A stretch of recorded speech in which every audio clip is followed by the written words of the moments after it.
if Tony were to call me and ask for any advice, here's what it would be. Shut up and wrestle, dude. Just put out the best product you can, and you've proven you can. Focus on that.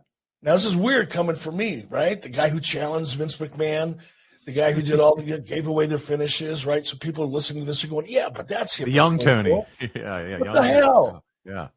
But here's the difference. I was actually competing with him. I was going head-to-head, real head-to-head. Like, my show started at the same time his show started each and every week. And another thing, Tony came out and says, oh, we're at the 1996 stage of WCW, and we're just going to not make their mistakes. Tony, you're inventing some mistakes, brother. By coming out there and constantly comparing yourself or deriding your competition, but not having the willingness, I almost said balls, not having the willingness to say, okay, let's go head-to-head. Let's really compete. Let's see who can get whose market share. That's real competition. So I'm a little disappointed in the rhetoric that I'm hearing out of Tony, as well as some of their talent, man. Shut the fuck up. Until you're actually competing and you're actually competing favorably. And by the way, Tony, in 1996, I was kicking WWE's ass every week in a real head-to-head competition, not a cosplay competition. I'm afraid I've got some bad news. I knew it. I love when he does that. Well, once you hit rock bottom, the only way to go is up. So good luck, okay? Good luck. You say rock bottom, but, like, it just seems like things keep getting worse. What is rock bottom? Who decides what's the bottom of all this? I mean, seriously, you go, okay, today is Friday, and I woke up in Cleveland, and I'm going, how much worse can it get? Bravo, they gon' take your face off. Spirit of a lion describes my soul. Give it up to Zion, then my fire grows.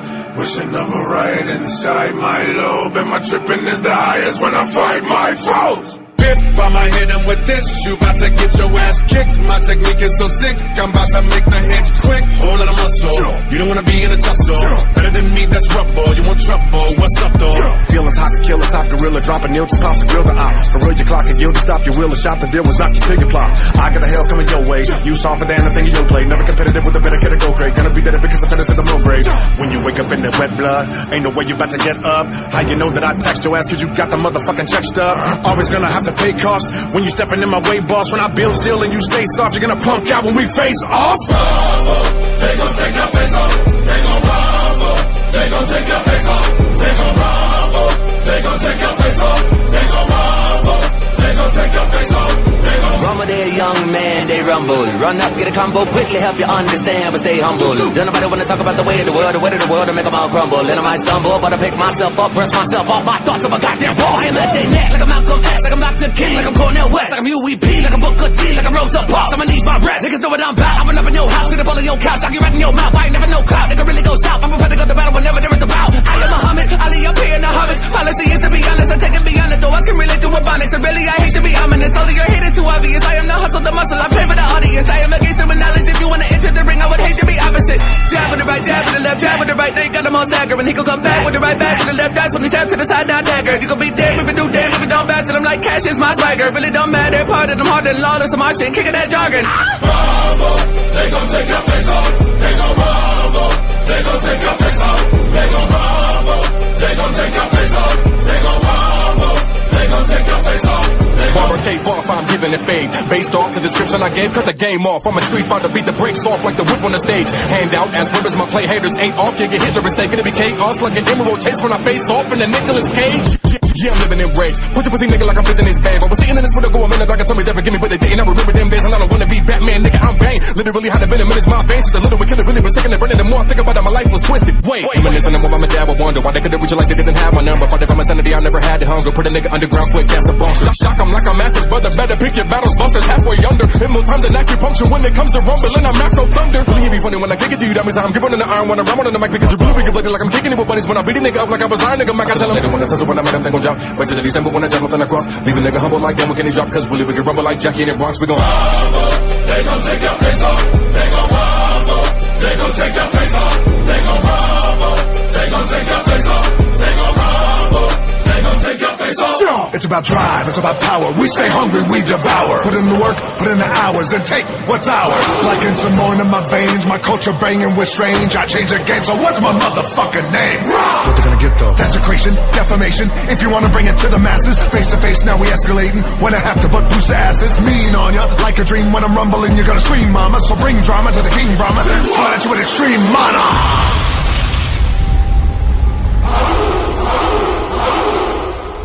Thank you, Brother Tech 9. Thank you, Terramana. Hello, ladies and gentlemen. Welcome to episode 280 of the Hoots podcast. It's Wednesday, October 20th, 2021. You just heard that right. It's not a double take right there. October 20th, 2021 on a Wednesday. I'm recording this a little earlier this week. Life and my work is getting in the way of doing my regular weekly routine, but you know, just in life, you gotta be able to adapt. So, you guys are getting an early podcast release this week, and go figure, it's the 280th edition of the Hoots podcast. The countdown to 300 continues. We are 20 episodes away from reaching 300, which is really cool. So, we're in October. 4 months from today, we'll have our 4 months and a couple weeks added on. We'll have our 300th episode. So how's it going, everybody? It's yours truly, the fairest for Adam, aka Josh Lopez. You can follow me on Twitter at Josh Lopez Media. Hit me up at Instagram if you like, at Josh Lopez 94 or at Josh Lopez Music. If you want to see me do some guitar covers, we got a lot to talk about today. And if you thought last week's edition of What the Hell is Wrong with AEW was fiery, just stay tuned. That's all I'm going to say for now. I want to give shout out to Tech 9 and The Rock and everybody that was part of that Face Off song you guys heard in the beginning of the podcast.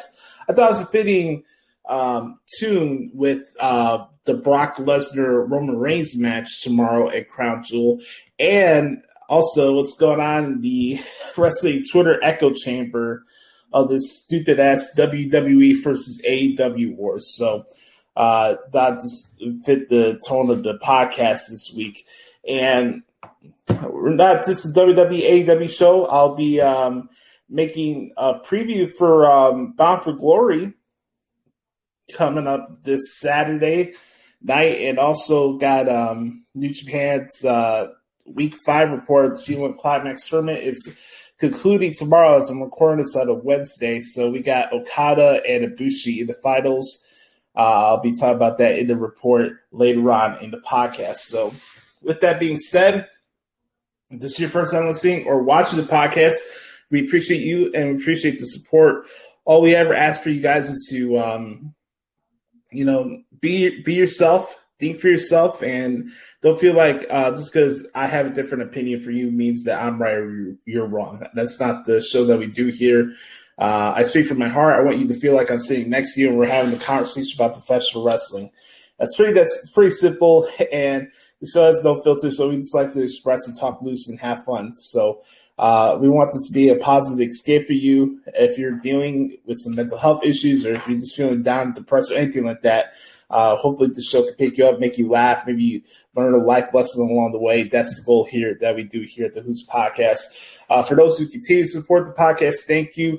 As always, make sure to follow and subscribe on Spotify, subscribe on Apple Podcasts, and leave us a rating and review there. Bookmark ProWrestlingTranscriptions.com, and that's pretty much it. You guys ready to do the Good Brothers Q&A session? All right, let's do it. Per ritual, we're going to start off with the Good Brothers, Chris Zaletta at XTeenZaletta24X on Twitter. As always, if you want to participate in the Good Brothers Q&A session, all you have to do is hit me up on Twitter at Josh Lopez Media. You can message me here on Facebook, or you can also email us. It's the hootspodcast@gmail.com. We take questions about pro wrestling, sports, music, real life. We hit all the jugglers, and this is one of my favorite segments that we do on the show each and every single week because it's my time to interact with you guys. So I want to thank Chris, Sam, and Nate, a.k.a. CSN, for contributing for this week's edition of the Good Brothers Q&A session, and we're going to get started with that. So here we go. Chris Zaletta, here we go. What up, Oos? Here's some questions for the Q&A this week. Do you like the current work / character from Joe Gacy? I would not say that I dislike or like what's going on with Joe Gacy. I'm intrigued. I will say that. I've seen a lot of wacky, crazy people play gimmicks in wrestling. I mean, we could go to the Heidenreichs of the world, the Mordecai, Bray Wyatt, the good and the bad of these type of characters around the world. And I'm always a person that willing to give things a shot. I really don't feed off of first impressions because first impressions are as misleading as anything else in this life. And I like what he does in the ring. I'll say that. I like his work in the ring. I like the match he had with Tommaso Ciampa a couple weeks ago on NXT 2.0. But I'm not at the point right now, Chris, where I can say that I dislike or where I love or dislike this character that he's doing right now, because I'm intrigued and I want to see what layers is this going to go. And you look at his association with Harlan now. I'm just curious to see where the next step is. And one thing that's really going on with Joe Gacy is getting a reaction out of people, and that's the most important thing. I think us as wrestling fans have been brainwashed to think that if a heel is doing a good job, that means we got to cheer for him, and it's kind of this lost dichotomy of what we're supposed to put over and not put over. Like, people tell me that heels suck, yet they're doing a job to get a reaction out of you. People don't like baby faces anymore. It's just a weird society that we're in wrestling right now, in life right now, at it, which I just don't get. Like, you're a heel. You should. People don't understand the aspects of what a heel's supposed to do. Yet, like, they cheer for him. They cheer for heels as if they're baby faces, and then boo baby faces as if they're heels. You know what I mean? It's kind of strange, and I feel like a lot of us try to answer our own questions, and it's just really weird. I wish like we could just step back and watch the shows first and assess it for what it is, instead of like going for instant likes and retweets. So we got to dish out a hot take for every segment, for every promo, for every match, after every show that goes on. It doesn't matter if it's WWE or AEW or whatever. Like, for someone like me who covers the industry, I look at it a little differently, because I'm looking at the big picture aspect of the overall show and stuff like that. I'm not really into the blow by blow aspects of, okay, is this over? Is that over? Is that good booking? Is that bad booking? I really don't give a shit about that stuff. You know what I mean? Like, so for me, I'm trying to appreciate the overall aspect of the show. Now, just as anybody else, if you could tell that the flow of the show is bad or boring or good or whatever, that's fair game. But I feel like a lot of us try to do too many mental gymnastics. I've mentioned this before on the podcast. I feel like a lot of wrestling fans today have like a fucking inspector pad with glasses next to them on their nightstand, and they're writing down things to dish out their next hot take, because it's like, I feel like not a lot of people are watching wrestling for wrestling. People are watching wrestling to get themselves over on social media, and I don't think that's cool. So, next question. Would you like to see more cross-promotion work with the women? You talk about the Forbidden Door stuff. Yeah, I would like to see that, because there's talented women in the NWA and there's talented women on Impact that deserve an opportunity to perform on AEW. But again, AEW has a hard time giving enough time for their own women's division, so I'm not really surprised that they bring in people from Impact or NWA. I mean, they did at the initial stage with Thunder Rosa and Serena Deeb, but like, there's other talented women around the world that could have a spotlight on that show. Here's an interesting question here. Which match are you looking forward to the most at Halloween Havoc? I got two of them, Chris. I think for me, I'm really excited for, obviously, the main event, Tommaso Ciampa and Brock Breaker. I think that's going to be a lot of fun. A big man bumpy meat match, as Big E would say. But I think also for me, I'm really excited for MSK against Imperium for the NXT Tag Team titles. If now or never to have a title change, I think it would be right now. And I've been a big fan of the period since their days in NXT UK. I think they're one of the most underrated tag teams, not only in WWE, but in the entire wrestling landscape. And I think it would be really cool if they beat MSK for the tag team titles. So I'm really excited for that match, just from a transcription point of view, and also Tommaso Ciampa and Braun Breaker from a fan's point of view. All right, here's the next question. Who's winning the G1? Chris, you got to check out the New Japan segment later on. I'll answer your question there. Your guess is on the vignette for NXT. You're talking about the one with the grave digging one, right? No one's brought this up, but I think it's Elias. I could be wrong. I'll always throw that out there. I always throw out the caveat. I don't have any sources. I'm not Sean Ross Sapp. I'm not Mike Johnson, any of those guys. I'm not Russell Votes. What a weird dude. For me, I think it's Elias. I'm just throwing it out there. Don't be surprised if Elias is a guy that shows up. And honestly, I think Elias would be a good fit with what they're trying to do right now on NXT 2.0. So that's just me. Oh, man. I can always count on you for the who's getting on the hot seat questions. Here we go. How many coaches do you think will be fired at the end of this NFL season? Oh, man. Where do we start? That's the question.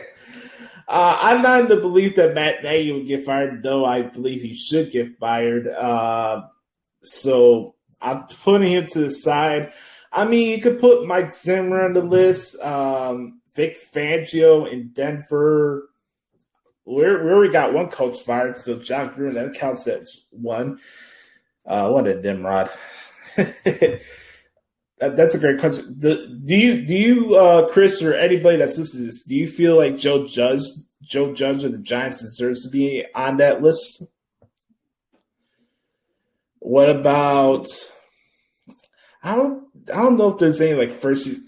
It's so strange to feel like, oh, you got to fire first year head coach right out the gate. Like what happened to Vance Joseph a couple years ago with the Cardinals was so crappy. Like, that guy's a good coach, yet he got fired like right out of the gate. Or the other guy that was there too. I'd probably say like maybe 3 or 4 coaches off the top of my head that could probably make the list. Obviously, Bill Belichick's not going to get fired, even though I don't think his team's making the playoffs.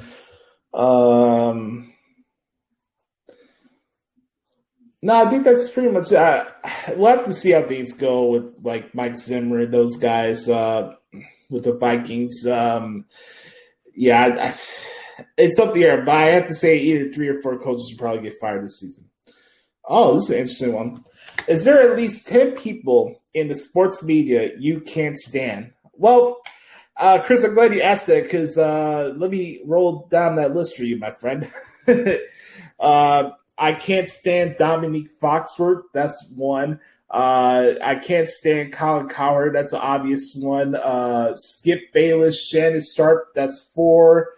Marcus Spears or Swaggy. I can't stand him. He's so melodramatic. Ryan Clark, the number 1 person in sports media I can't stand.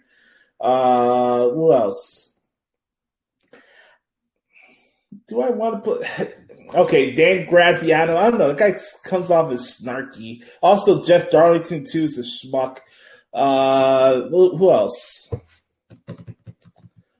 You know, I kind of like Dan Orlovsky. Maybe I'll get some heat for that, but I kind of like Dan Orlovsky. Jason Whitlock. That's an easy one to pick out of the litter. And then, oh, man, Steve Levy. Usually I don't like to go off on play-by-play guys on Monday Night Football, but God, that guy sucks. Like, I try to watch Monday Night Football when I came during the commercial breaks and Raw and stuff like that, but it's like I got to mute the commentary because it's so shitty. And I can't separate the tone levels of Louis Riddick and Brian Greasy. They both sound the same, so I can't tell who's saying what. It's like I feel like that Monday Night football booth was so bad. That's why you noticed the buzz that the Mannings were getting on their live stream reaction thing. By the way, it's cool that the Manning cast is coming back this weekend. I was starting to miss it. So those are the ones off the top of my head that I can't stand. Especially Ryan Clark. I can't with that dude. That guy's fucking ridiculous.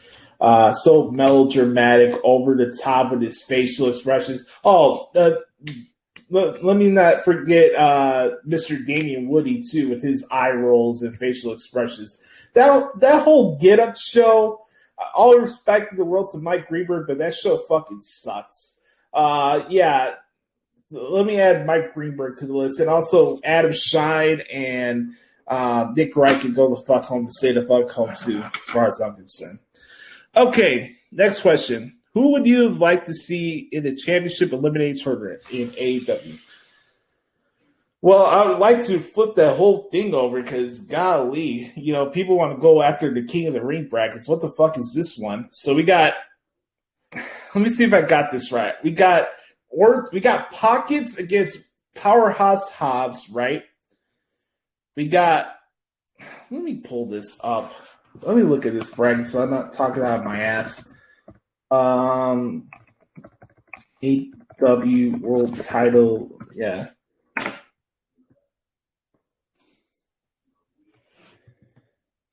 So we got Bryan Danielson against Dustin Rhodes, Lance Archer against Eddie Kingston, Cosplay Stone Cold against 10 of the Dark Order. Oh my God. Like, really? Let's go down this. We got Jon Moxley against Preston Vance, Will Hobbs against Orange Cassidy, Bryan Danielson against Dustin Rhodes and Lance Archer and Eddie Kingston. Really? Okay. This is what I would have done with it, okay? I would have gone with, if you wanted Bryan Danielson so bad to get his way to getting a title shot, I would have had Bryan Danielson against Lance Archer first, have Eddie Kingston fight Andrade. Okay, you got babyface in between guy. Andrade's not doing much on the show. Cool. Have Jon Moxley against Pac. How about that? Jon Moxley and Pac, right? And then if you needed Orange Cassidy in this thing so fucking bad, oh my God. You know what? Just for the hell of it, do Jungle Boy against Pockets for that, because they do so much running a comedy shtick. Do Jungle Boy and Orange Cassidy, because I can actually believe that Jungle Boy deserves to be in this title tournament. By the way, why is NJF not in this? That's a question for another time. But yeah, Chris, if I had to flip it over and actually do this the right way, I would have done Bryan Danielson against Lance Archer, Eddie Kingston against Andrade. Andrade would get a big victory over someone who's a name value in AEW. Then have Jon Moxley against Pac and Jungle Boy against Orange Cassidy. That's what I've done. I kept 4 people that were added. No, 5 people actually.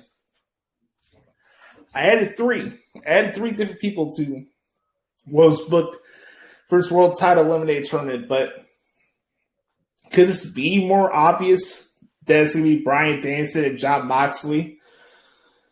And also, don't you guys notice that Lance Archer is reaching Big Show territory? Like, how many times has this dude turned face and heel in the last year or so in AEW? And honestly, can somebody tell me? I'm going to say that for later on with Jon Moxley. I got a lot of stuff to say about him later on. I can't wait to get to that segment. My God. That's a great question, though. But I just rebooked the World Title Eliminator Tournament for you guys. You're welcome. Last question. Who do you think we'll see appear at Bound for Glory?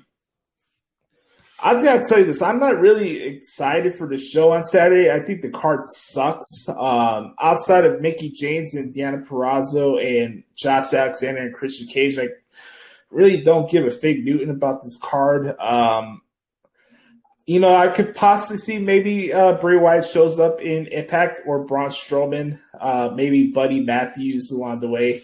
If anybody wants to get another big name guy to become like the X Division champion, I'll probably go with Buddy Murphy or Buddy Matthews, wherever he's calling himself. So those are the few that come out the top of my head. Obviously, the Inspiration now, as they're being called, will be making their Impact debut at Bound for Glory, getting a title shot against Decay for the tag team title. So Impact is pulling out the AEW playbook.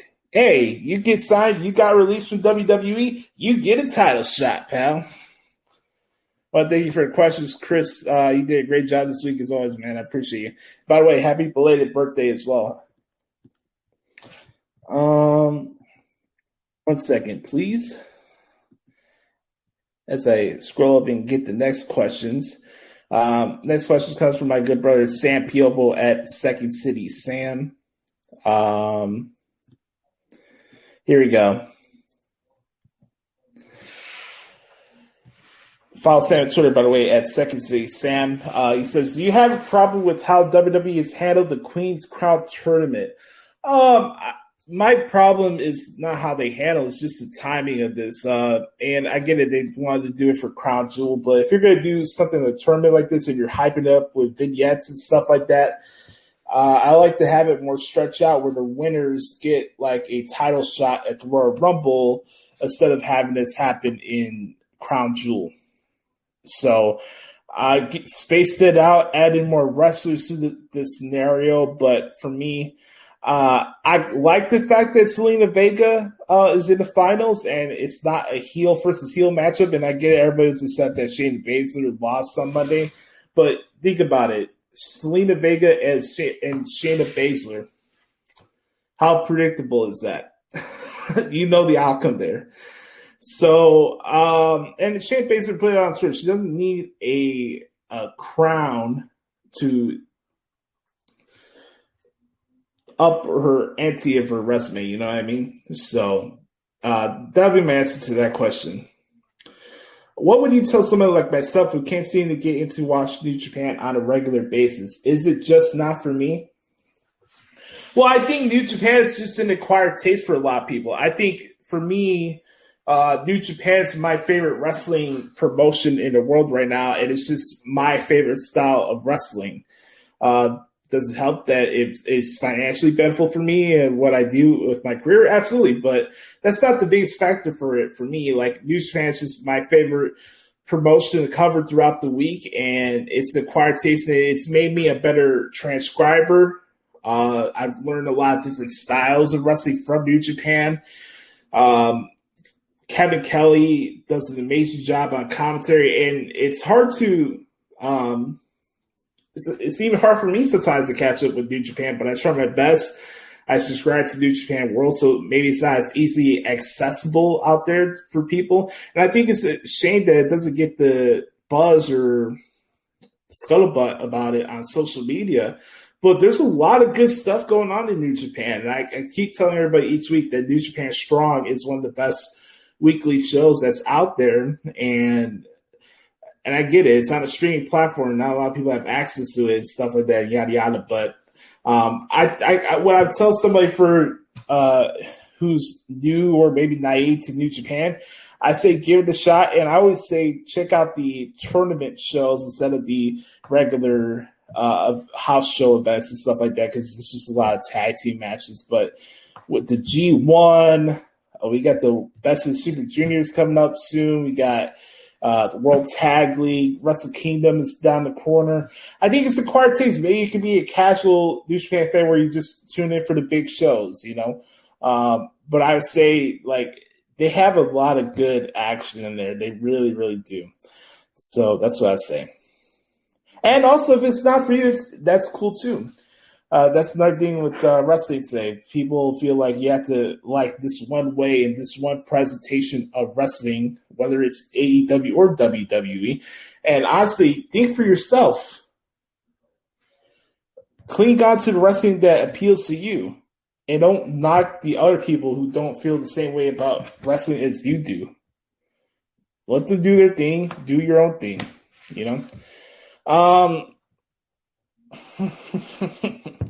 This is a great question. Is Tony Khan's head officially gone forever? Is it so far up his own ass we may never see it again? I'll answer this right now, and I'll expand on this later on and what the hell's wrong with AEW. But Sam, as far as Tony Khan's concerned, I think folks in Chicagoland will understand this when I say this. Folks, we're seeing the wrestling version of Phil Emery, who used to be the general manager of the Chicago Bears. And if you know anything about Phil Emery, you'll understand why I answered the question that way. All right. Next question. What are your thoughts on Eddie Jackson trying to start beef with Lance Briggs? Well, I don't want to say Eddie Jackson's the one that's trying to start beef with Lance Briggs, and I think this is counterproductive for both him and Lance Briggs, to be honest with you, because this is starting to brew over a while, and all due respect to Lance Briggs and Alex Brown and Olin Kreutz and all those guys from the 06 team that made it to the Super Bowl, but you guys got ran over by Joseph fucking Dye. And for you guys to go on your high horse every single week in these post-game shows acting like your shit don't stink. I can understand from Lance Briggs, the guy is worthy of being consideration for the Hall of Fame. He was a great player for the Bears, and I'm not going to knock what Lance brought to the organization. But as an analyst, he's hit and miss with me. And I want to enjoy the shows, but it's hard to listen to sometimes. I don't take anything Alex Brown says seriously because of that Super Bowl game. And I think the guy was overrated as a Bear. And for me, a lot of those guys take personal shots at the players on the squad. And I don't think that's cool. It's one thing to point out things that the players need to work on and get better. More than fine with that. But the snarky little snickery laughs and passive-aggressive personal shots towards the team in these post-game shows is counterproductive for them as an analyst group, as far as credibility is concerned, and also just the team as a whole. Like we're not bettering we're not making each other better in this process. So I think it's kind of stupid for both guys because Eddie Jackson is in the league and he should not be paying attention about what a bad analyst is saying on a post-game show. That shouldn't have any power on you. And Eddie Jackson, you need to focus on your own shit and stop worrying about what other people are saying about you. You put out a tweet before training camp that you say you take this shit personal. Well, guess what? Take your inner feelings and let that out on the football field and stop having people run you over like you're fucking Fig Newton. Not a Fig Newton, a damn twig. Like, Jesus Christ. Tackle somebody. Have some fucking cojones.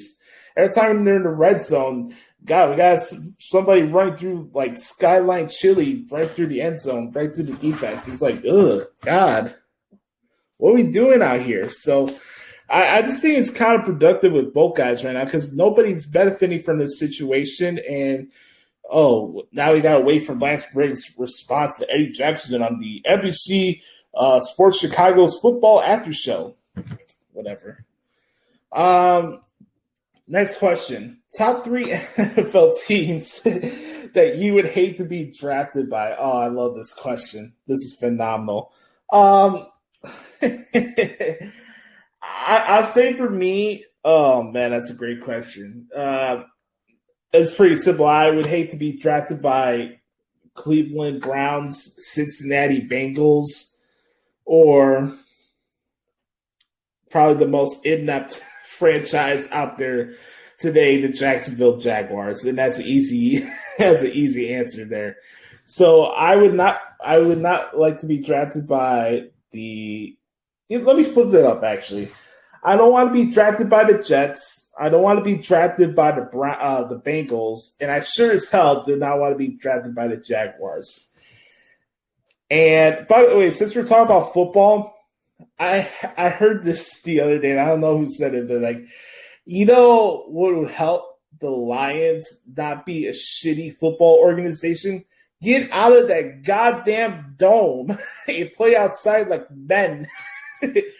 Like, honestly, the Lions are so cursed with bad organizations and bad front offices and bad players and bad coaches. And it's like, when would this stuff ever end? And I've never been to Ford Field before, but just watching the games and listening to the players over the years, you can tell that the Ford Field is like the one football stadium in the world where you could be literally depressed for being there and having to play a game there. Don't you notice how shitty the Ravens played against the Lions? Don't you notice why the Lions always have close games when they're at home and they have their hearts broken out? Because it's a dead ass atmosphere. Nobody wants to be there. It's like joking, though, like, hey, who would really want to take a vacation in Cleveland? Who the fuck wants to go to watch a football game in Detroit, let alone play a football game in Detroit? Blow up Ford Field or keep it, or just make a new stadium and play outdoors like you used to when you're actually a good football team back then. My God. Who are you rooting for with the remaining teams in the MLB playoffs? I'm going with the Boston Red Sox. The rest of the teams can go the fuck home and stay the fuck home as far as I'm concerned. I'll go with the Red Sox. Good question, though. 3 AEW versus WWE inter-promotional matches you would actually like to see. Good question. I would like to see MJF against Seth Rollins as a babyface. I think that'd be cool. I would like to see the Usos against the Lucha Brothers. That's the second one. And then, of course, I want to see the Tribal Chief. I want to see Tribal Chief against Heyman Page. I think that'd be a really cool match. So, MJF and Seth Rollins, with Rollins being the babyface, Usos, Lucha Brothers, and then Heyman Page against Tribal Chief. That would be my picks. Do you ever think a heel Jeff Hardy would work in WWE at his age? I don't think it's an age thing. It's just like, who would work in that element of making Hardy come off as a heel? I thought of this the other day, and it's just my idea. You know, Bruce, if you're listening, you can take this if you want. But Jeff Hardy, it has his history of playing music, right? And being an artist and doing stuff like that. I'm throwing it out there.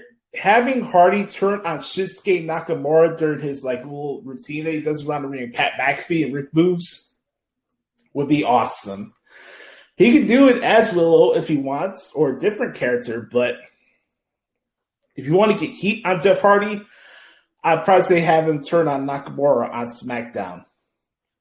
That's how you do it, okay?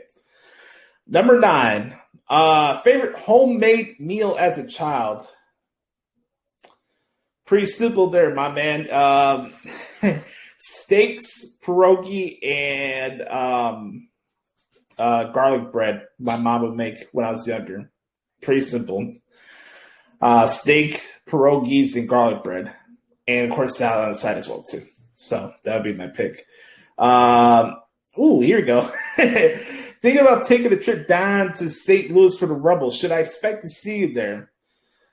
I would like to go to St. Louis. I'm thinking about it. I was looking at the tickets the other day. Hopefully they don't run out soon. I've never been to St. Louis before, ironically. But I'm thinking about it. I mean, if it's something where I could go there and cover the event for free and I get to be like the press box or something like that, I would go. That'd be a lot of fun to do. It's just a money thing. And also, I'm also saving money so I could pay for my trip to Dallas and for WrestleMania next year. So I don't know if you see me Don there. By the way, I love the way you wrote D-A-H-N. That's the way to say Don. You're a good paisan. You're a good mensch, my friend. I appreciate you.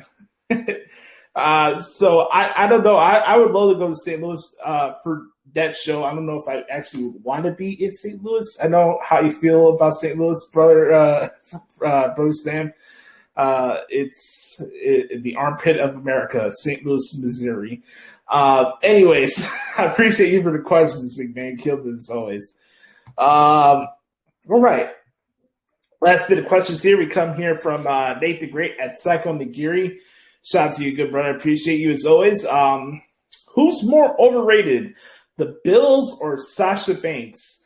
Sasha Banks by a landslide. Who would you like CM Punk and Adam Cole's first loss to be against?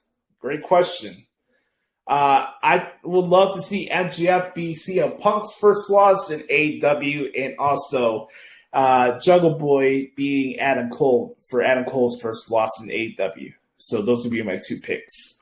Who would you make the next X Division champion, and how would we get there? I would have Trey Miguel win the title at Bound for Glory on Saturday, and then have Buddy Matthews beat him for the title at whatever next pay-per-view that they do for Impact. So that'd be my pick. Is it the January show that they do? It's called Hard to Kill. Is that the main one that they do in the beginning of the year? Hard to Kill. I think that's the one, right? All right. When's the last time you really felt fulfilled? Last question for this show this week. Man, that's great. That's a great question. But professionally, I think for me, last time I felt like really like fulfilled was that time when I got to cover WrestleMania in San Jose. It's just like cool validation, and it was like so early in the part of my career that I wouldn't expect something like that to come my way. But that's definitely up there for me. Just going to WrestleMania last year in Tampa was cool. Emotionally, the last time I felt fulfilled was when I was with Lauren the first time a couple years ago in 2019. So that's probably my answer there personally. But fulfilled career-wise, I'd probably say either, getting to cover WrestleMania in San Jose in 2015, or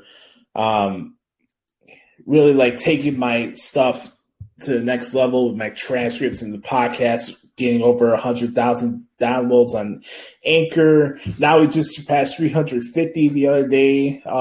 It's been a really cool ride the last couple of years, and I've been more and more grateful for you guys and the support you give this podcast, because I don't know why anybody would want to listen to the sound of my voice, but the fact that you guys care about what I had to say about this stuff, it really means a lot to me and Bert Carter, and we try our best to give out a tremendous show for you guys to listen to and bring something different to the table for wrestling podcasts. And I'm very proud of what the show represents and what it means to the wrestling landscape. And it's my job to make sure that I do right by you guys each and every single week. So, those are my answers to those questions. On that note, I want to thank Nate, Chris, and Sam for awesome questions this week. As always, guys, you guys kill it. As always, if you want to send me a question, all you have to do is hit me up at Twitter at Josh Lopez Media, or send us an email, thehootspodcast@gmail.com. When I come back, we're going to go over what happened this past week on Raw and SmackDown and everything else around the world in WWE right here on the Hoots Podcast. Yes, sir.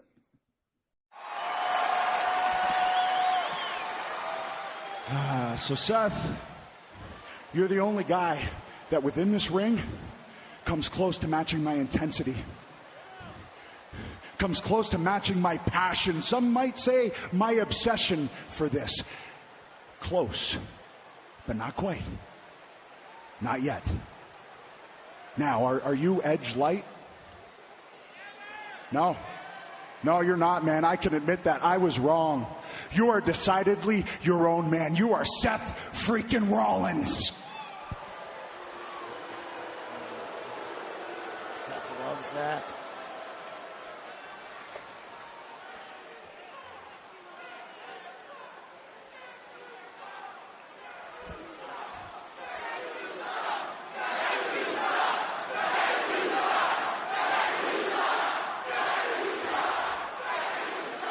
But because of that, I gotta end this. Because if I don't, our families continue to be affected by this. Now, I could go to your house. I could have a chance encounter with Bex. I mean, heaven knows we have some history. But I'm not going to do that. You see, I am going to channel it. I am going to change the look in your eyes from this point forward. I am going to leave you a husk of the man that everyone sees now.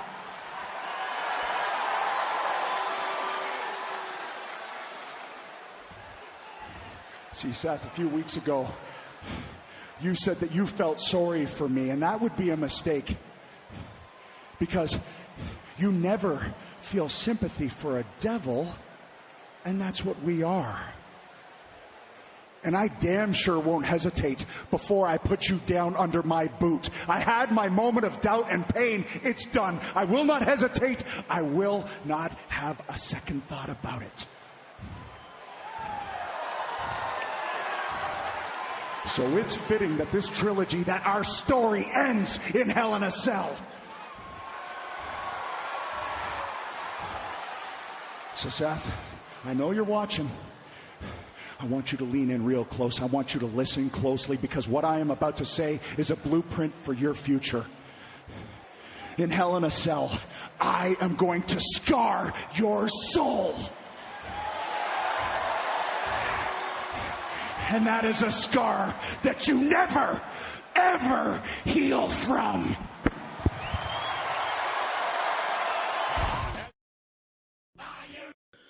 Welcome back, everybody, to the Hoots podcast. Ready to talk about what happened this week in WWE. You just heard a clip right there from from Edge.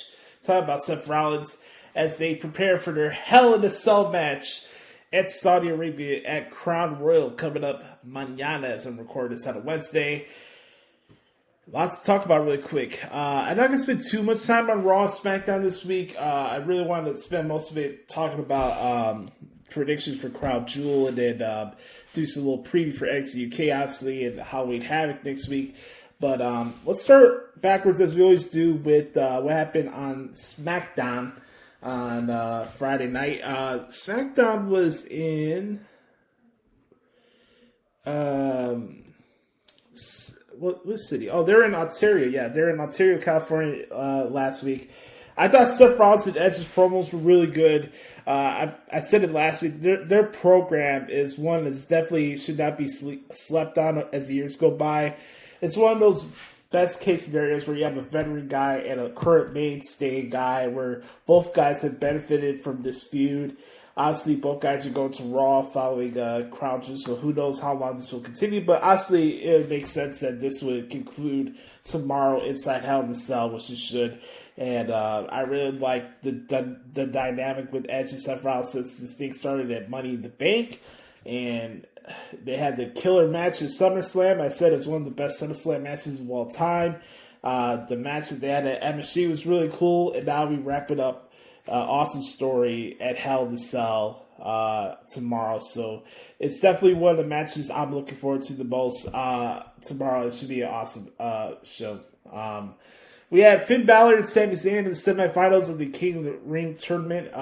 We had Finn Balor winning that match against Sami Zayn. Very, very good match. We saw Selena Vega beat Carmella thanks to help from Liv Morgan. Mamma mia, you want to talk about waterfall. Liv Morgan wins the waterfall award this week. My God. Holy moly, donut shop.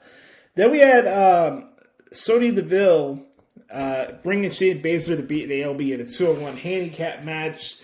Like I said last week, that match is not going to happen as a 1-on-1 match. That they're building that thing out, and Naomi will give Sonya her receipt very, very soon.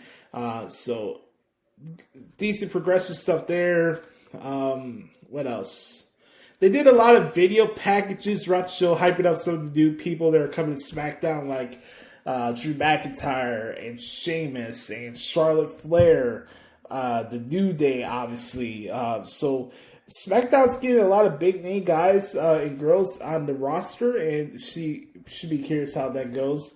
The Usos Street Profits Street Fight match for the tag team titles was really cool. I thought this was a nice setup for the Street Profits with their run on SmackDown, and the Usos still one of the best tag teams in the world, so was not surprised that they retained there. It was a very, very good match. And then the last two things we need to talk about is obviously for the Super Size SmackDown was Becky Lynch and Sasha Banks. And now, you guys know me. I've been very, very critical of Sasha Banks and her fan base over the last couple months of this podcast, but I'm a man of my word, and I always give credit where credit's due. I thought Becky and Sasha had one of the best TV women's matches of the year so far for WWE last Friday, and it was a very, very good match. Bianca Belair did a fantastic job on commentary. Sasha Banks won with the backstabber to beat Becky Lynch, and very curious to see how that goes down. This is a big triple threat match taking place on Crown Jewel tomorrow. And then also the show closed up with Brock Lesnar and Roman Reigns. Another swerve where Brock's like, I already read the damn contract this morning with my advocate, Paul Heyman, and they aired a video package earlier in the show, which was really cool from like a context and storytelling aspect. Everything that's going on with Brock Lesnar and the Tribal Chief has been awesome. So I thought SmackDown was really, really good. You know, even with it going for 2.5 hours and all this minutia about the ratings and stuff like that. And I thought it was a really, really good show for SmackDown this week. I thought Raw this week was a little bit better than last week's one. I'll say that for sure.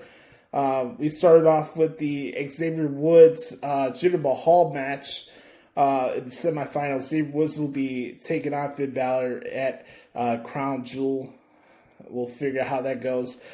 They had a loophole where we thought we were going to have Austin Theory against R-Truth, but it ended up being Austin Theory against Jeff Hardy. I thought it was a good match. Glad that they gave him more time than it was last week, and it wasn't as much shenanigans with the 24/7 title. But, you know, Austin Theory continues to pick up momentum, but I'm very curious to see what happens next with Jeff Hardy. Now he's going to SmackDown. One of my favorite matches of the show this week for Raw was Big E and Drew McIntyre against the Dirty Dogs. It's a very good tag team match. We had probably my favorite part of Raw this week was the Mansoor promo towards Mustafa Ali after his match was over with Cedric Alexander. If you guys haven't seen it, go out of your way to check it out. I just love the fire that came out of him. Obviously, it's a big match for both Mustafa and Mansoor. I think it's the first time ever that two Muslim superstars are fighting each other on a pay-per-view, and I think that's pretty cool to see, you know. And I just love the fire seeing that from Mansoor. He could cut a promo. He's good in the ring. You guys will see it on tomorrow on Crown Jewel. But big props to Mansoor. I always talk about it on a podcast that when you're on TV, even if you're not like the big name guy and you're stuck in the shuffle or you're in the big card, you got to maximize your TV time. And that's an example right there. I thought Mansoor did that. It was a very, very good promo. We had Bobby Lashley and Goldberg's interview. I thought what Goldberg had to say, but I don't know. Last couple of weeks, like, you could tell Lashley without MVP, it just comes off more like he's trying to remember lines and stuff like that. Like, I still dig Bobby Lashley. I think he's cool and all, but you look at this interview that they did, like the face-to-face, picture-to-picture stuff, I just thought Lashley came off very scripted in this match. Not in this match, the interview segment. So I wasn't too crazy about that. Randy Orton and Matt Riddle against the Street Profits. Good match. And then Shayna Baszler with I mentioned earlier, like, you're not going to have heel versus heel for Queen's Crown Tournament. This just wasn't going to happen that way. And then obviously, of course, the main event was Charlotte Flair and Bianca Belair for the Raw Women's Championship. This match was phenomenal. You know, just like you thought Becky and Sasha was fantastic, this one was as good or even better. Now, I understand people don't like DQ finishes, and I thought this is the moment that Bianca was gonna get the title away from Charlotte. I don't know why they decided they wanted to do that, but there has to be a big reason. Maybe Charlotte appears on Raw next week. To gloat or whatever, and maybe they swap titles. I don't know. I maybe it wasn't this opportunity to give Bianca the title there on Raw this week, but I thought it was a good match, and I thought Charlotte gave a hint to it in her promo earlier in the show where she's like, there's still some things you got to learn along the way, and it run with the angle of Bianca being a rookie. So I understood why they did a DQ finish. So I don't want that to take away from the awesome match because it was a really, really, really good match. And it also shows you how desperate Charlotte is to keep her championship. And that's how it goes sometimes. All right. Let's make some predictions for Crown Royal coming up tomorrow. I'll say Zelina Vega will become your Queen's Crown Tournament champion. I have Xavier Woods beating Finn Balor in an upset. I got Mansoor beating Mustafa Ali. Edge will beat Seth Rollins. Goldberg will beat Bobby Lashley. I got Big E retaining over Drew McIntyre. I got RK Bro retaining against AJ Styles and Omos. I got Sasha Banks winning the SmackDown Women's Championship. And then, of course, the Tribal Chief, one way or another, will find his way to retain over Brock Lesnar. Paul Heyman will screw Brock Lesnar over at Crown Jewel. And I'm very curious to see what the match placement of this show is going to be. I'm just being on the lookout for that. I'll just say that. Roman Reigns and Brock Lesnar. I think Paul Heyman finds a way to screw Brock Lesnar over like he did at Survivor Series 2002. So, yeah. Tribal Chief retains for the Universal Championship at Crown Royal. I'll have that coverage for you tomorrow on ProWrestlingTranscripts.com, so be on the lookout for that. Okay, before we wrap up this segment, I want to talk really quick about NXT UK and Halloween Havoc coming up next Tuesday. For NXT UK tomorrow, we got Jordan Devlin against Joe Coffey 2. That's going to be an awesome rematch for the barn burner they had a couple weeks ago. I think they also mentioned that Symbiosis, they'll be having a tag match with Jack Stars and Dave Mastiff. That's going to be an awesome match. By the way, if you guys have not seen Ilya Dragunov and the A-Kid for last week's NXT UK Championship match, go out of your way to watch it. It was a phenomenal match. Like, I can't put it over enough. A-Kid is a very talented performer, and I really hope once things simmer down with COVID and everything, is that I really hope those Worlds Collide shows come back, because the fantasy book in my head of some of these like NXT UK matches against NXT or SmackDown or Raw, like I just have a whole. I do think about this a lot of like what I would do fantasy booking wise with like match cards and stuff like that.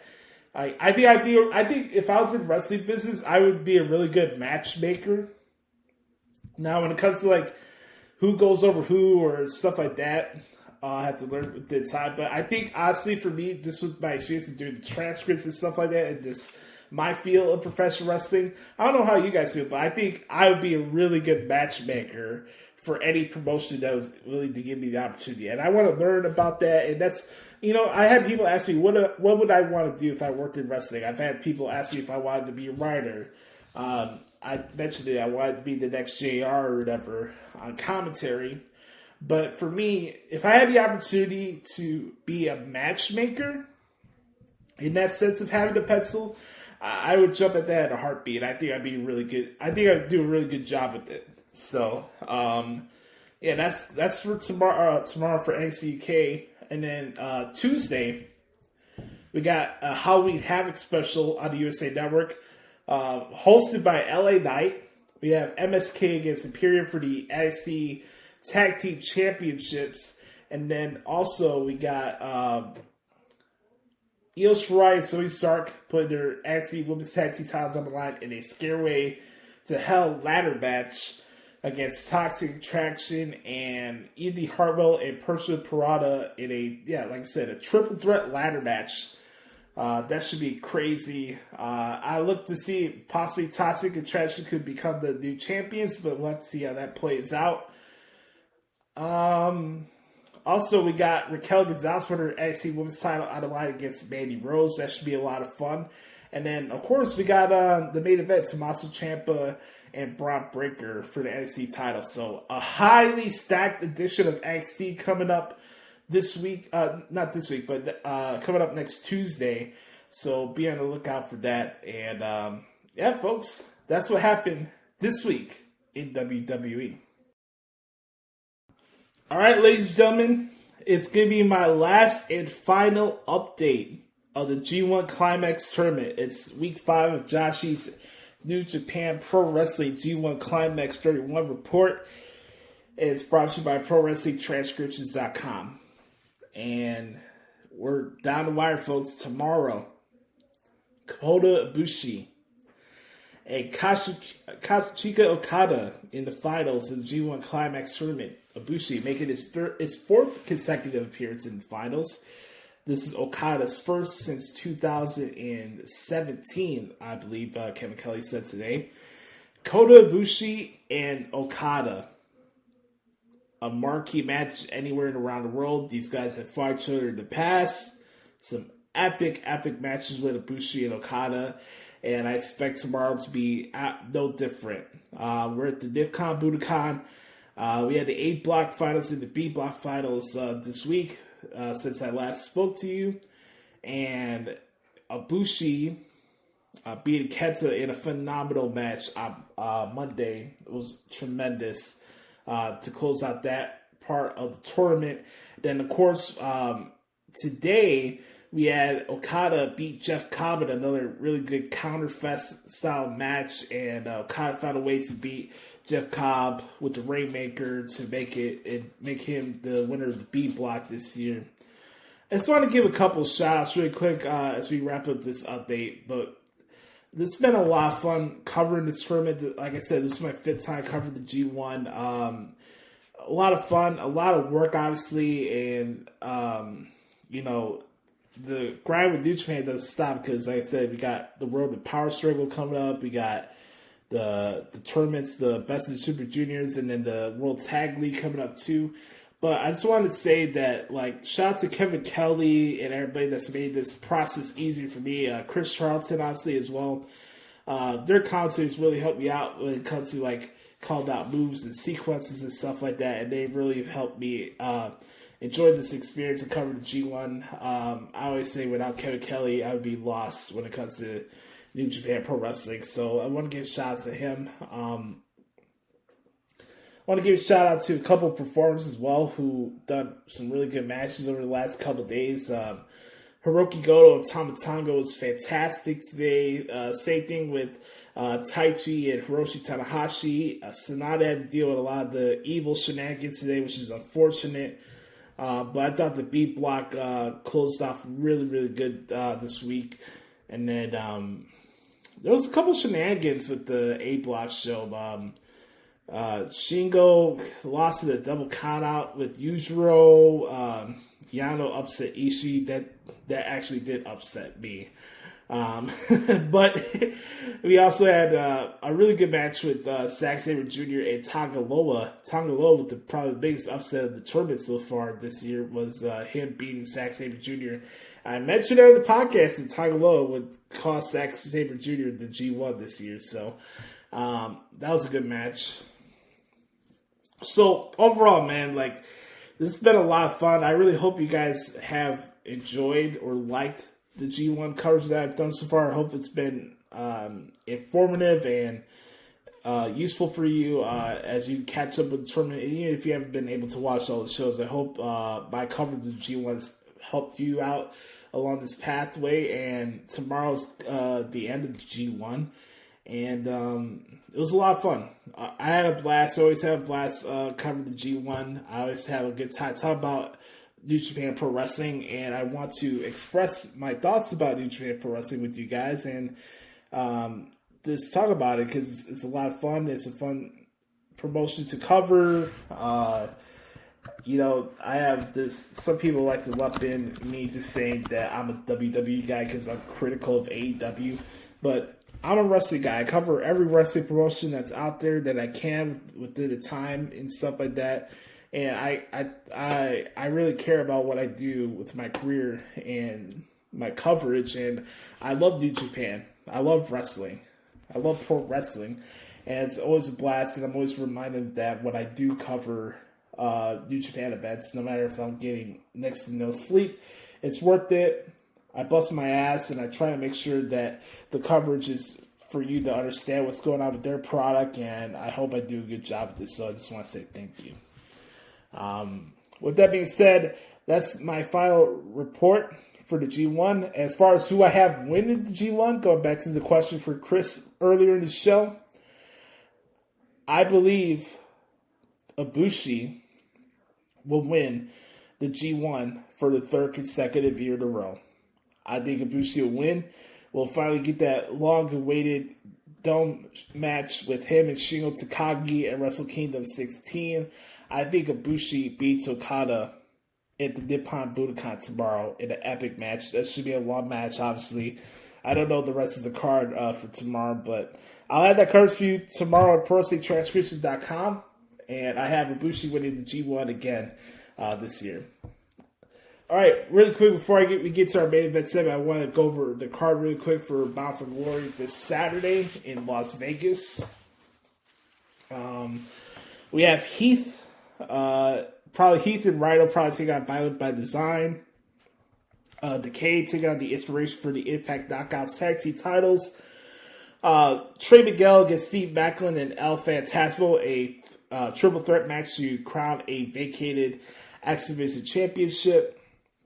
We have the Call Your Shot Gauntlet Battle Royal, and the winner of that match can evoke any time within a year of a championship match of their choosing.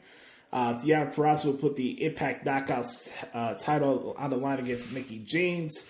We have the six-way match for the Impact Digital Media Championship. It's John Skyler against Crazy Steve, followed by Jordan Grace, Chelsea Green, and either Alicia Edwards or Tennille Dashwood. So be on the lookout for that.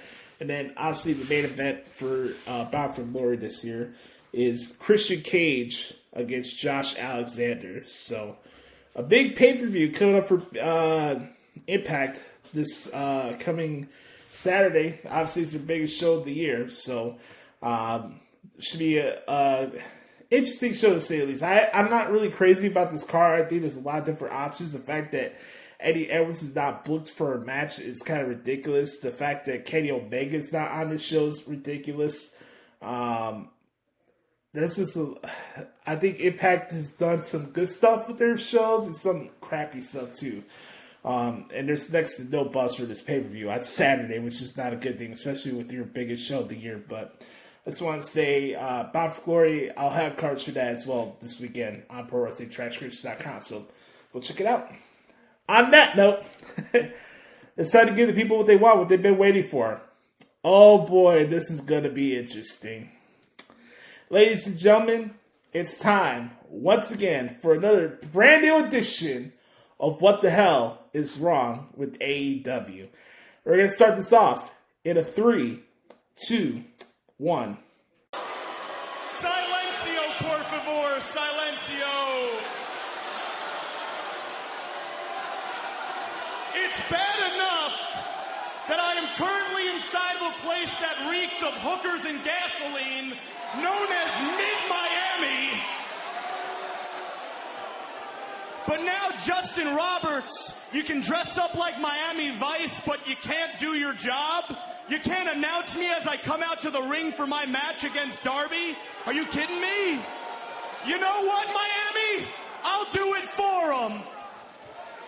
Ladies and gentlemen, just in case you are deaf, dumb, blind, stupid, or by the looks of it, very poor.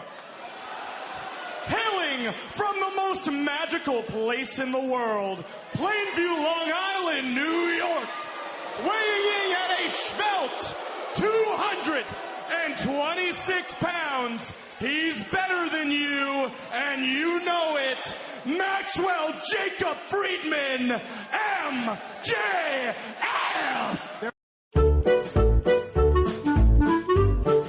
It's time for What the Hell is Wrong with AEW?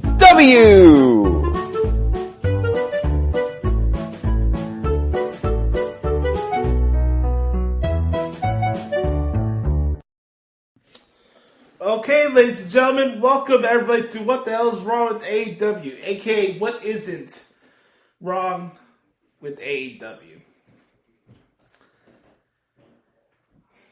Before I go into this, I want to say that if I get blackballed from AEW following this segment this week, I'm more than okay with that. Because there's just things in time in life where you need to call a spade, and just call how things are. You guys heard the clip in the beginning of the podcast from Eric Bischoff, and 1 minute and 36 seconds encapsulates what I've been saying on this podcast since we started this segment last year. And what this segment is supposed to represent and what we try to approach here from our point of view. Now, for those who are listening to this and you're an AEW market, you think they do it no wrong and they're the greatest thing that's ever lived, I want you to understand that I'm allowed to talk on my show, on my own platform, and to express my own opinion. As someone who spends more time on AEW than you do, I'm more in line and entitled in my own light to speak on what I like or dislike. Now, listen to what I just said there, what I like and dislike from AEW. So, before you get into my comment section, before you dislike my video, before you send subtweets on Twitter, because I see it, I'm not stupid, I want you to understand that I speak for myself, and I am within my own rights on my own podcast to say what I feel for me. I'm not speaking for anybody. I'm not trying to defend anybody. I'm not talking about WWE. When we do this segment, we're having a conversation, a full-length conversation about AEW. That's what this segment is. And if you're too mentally weak to understand that or grasp that, I can't help you. If you're that insecure and you can't grasp the concept that somebody may not like your favorite wrestling show or your favorite owner or your favorite booker, understand that I have my opinions, you have yours. The problem that we have here, what we clash here, is that you AEW fans feel that you're on such a high box and you're so above every wrestling fan because you feel AEW is the right way to book and present professional wrestling. So if anybody has a different opinion than you, and if they don't like AEW for what they present, oh, they're a WWE mark. Oh, they're this, they're that. People are allowed to speak for themselves. I speak for myself on this podcast, and I what I say represents myself. Okay?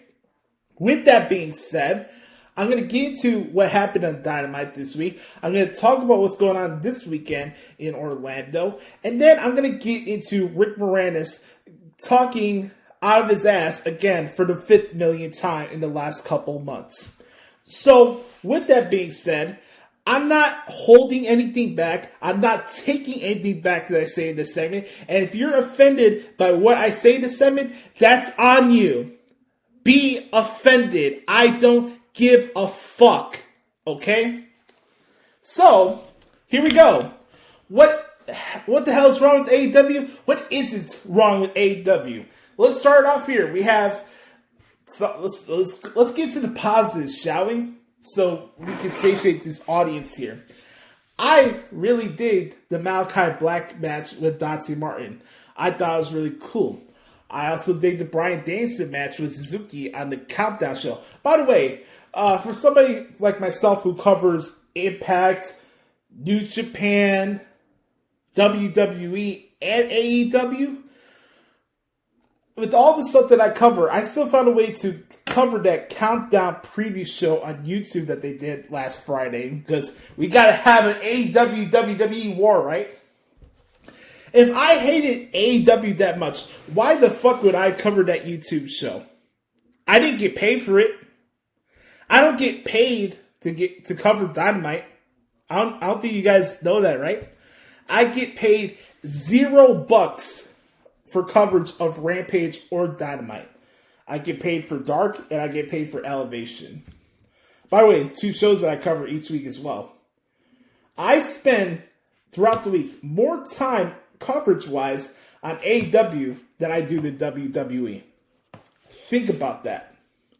I spend more time covering AEW than I do WWE. So I'm within my rights to speak whatever the fuck I want to say. Okay? I liked the Bryan Danielson match with Suzuki. I thought that was awesome. Same thing with Malakai Black and Dante Martin. That was really, really good. Let's get to the crap, though.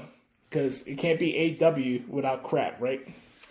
So, we have CM Punk on commentary again. I'm happy my favorite wrestler's back on TV, but he is serving no purpose to their show right now. Instead of like, hey everybody, we got CM Punk! We got CM Punk! And then what? And then what? Okay, this week on Rampage, CM Punk is gonna fight Jeff Parker. CM Punk is gonna fight Hook. CM Punk is gonna have a match with Evil Uno. CM Punk will have a match against Colt Cabana. Oh, wait a minute. Never mind. Well, that's another topic for another time. CM Punk is gonna have a match with Jake Hager. CM Punk is gonna have a match with, I don't know, the Blade, the Butcher, the Candlestick Maker, the Running Lip Man, Pockets, Jungle Boy, Stunted Growth, Dino Douche, all of them, and do nothing of consequence on this broadcast. I'm happy CM Punk is there. But to have the notion of a guy who claimed to be the best in the world mingling around with fucking mid-card guys and doing commentary every other week, where basically they have CM Punk in the position they had Chris Jericho in when he first showed up to AEW, is fucking mind-boggling to me from a business standpoint. I'm not telling you gotta put CM Punk in a title picture right now. I mean, hell, you'd be more entertaining, more interesting as a world champion than Kenny Olivier. I'll say that. But CM Punk, we gotta play the hit. It's like AEW plays the hits for the dirt sheets. Oh, here's CM Punk. He's not wrestling. You can get the whole entrance and everything. You get Adam Cole, you get his entrance and everything. But when it comes down to the in-ring action and the storytelling on the show, that's where everything else is the Wild Wild West. So we'll play the hits so we get the pops from everybody, and that brings that perception of, oh, AEW is so much fun. AEW is the cure for wrestling. AEW is the greatest thing that's ever happened. It's the greatest, guys. I can't believe it. I'm compulsing here because AEW is the greatest show that's ever existed. I can't believe anybody can tell you that AEW sucks. How can anybody ever feel that AEW does nothing wrong? Right? Right? So, I already trashed the field for the Eliminator tournament earlier in the Q&A session, so I'm not going to repeat that. But, let's get into this. Dark Order against Superkliq in a Tony Khan special trios match. And who's the referee? Oh, yes, it's everybody's favorite, the Dead Corpse ref. Yes, Rick Knox. Oh, God. Where do I even start? If you've seen one Young Bucks match, and I say it every week, if you've seen one Elite match or Superkliq, wherever the fuck they want to call themselves this week, you've seen them all. You've seen all of them. So we have the Dark Order against the Superkliq.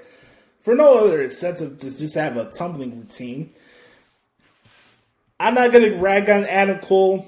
He wants to be there with his friends and his girlfriend, or power to him. I'm not going to take personal shots at him. I don't really take personal shots at anybody on this roster because that's not what I do here. But I am going to call it today when I say something's useless and a waste of time. And honestly, nothing that's gone on with him or Bryan Danielson has surprised me. And I said it on the S&D Network too, that when Bryan Danielson was going to come to AEW, he was going to get rushed into the title program, and then he would have Christian Cage and the fucking Jungle Express by his side. When I said that Adam Cole would show up in AEW, he would play seventh fiddle in the fucking Elite. So, tell me where I've been wrong with both guys. Don't get wrong. Big signings. Adam Cole getting the big pots. I love Adam Cole. He's a great dude. I don't have a bad thing to say about Adam Cole. He's one of my favorite wrestlers. But again, is this really maximizing his potential that he has to wait, a year and a half before he gets to the title picture? Because we got to bring the Elite back together. The Elite, yes, the Elite. The Elite, the greatest thing in wrestling ever, the Elite. So, Dark Order and Superkliq in a fucking tumbling routine where we make the referee look stupid. Nobody knows who the fucking legal man is. We got shenanigans on the outside. We got shitty commentary in the background because we can't catch up with the action. JR is useless. Shivani is a fucking shill on the announce booth. Excalibur, I'm kind of liking Excalibur now, so I'm not going to rag on him. And then Punk is there. Listen, I just said that. CM Punk is in AEW, and I already have the feeling, this is my favorite wrestler, CM Punk is just there. It's nothing of consequence. I watched the show, there's nothing of consequence, because as much as they like to tell you that wins and losses matter in AEW, they're full of shit. Preston Vance in the AEW World Title Eliminator Tournament because he beats fucking jobbers on Dark and Elevation.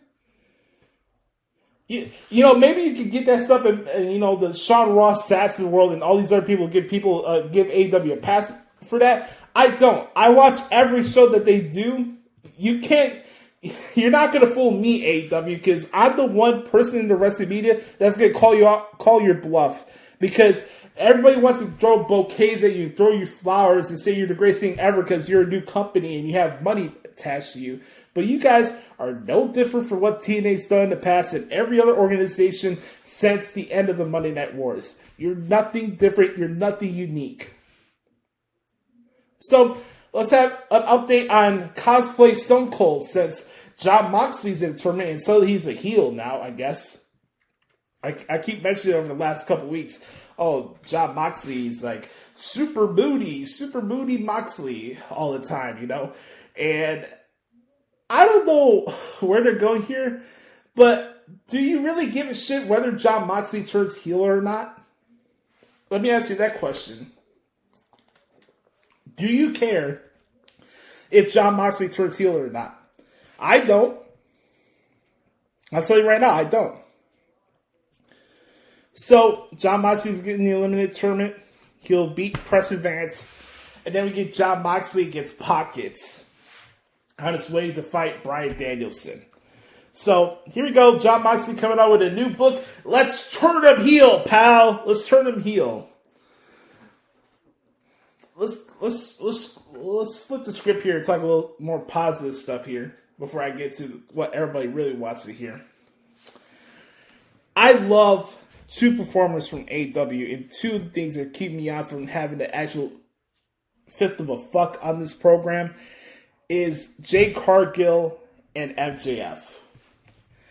I think Jade Cargill is a star, and she could be a mega star if done the right way.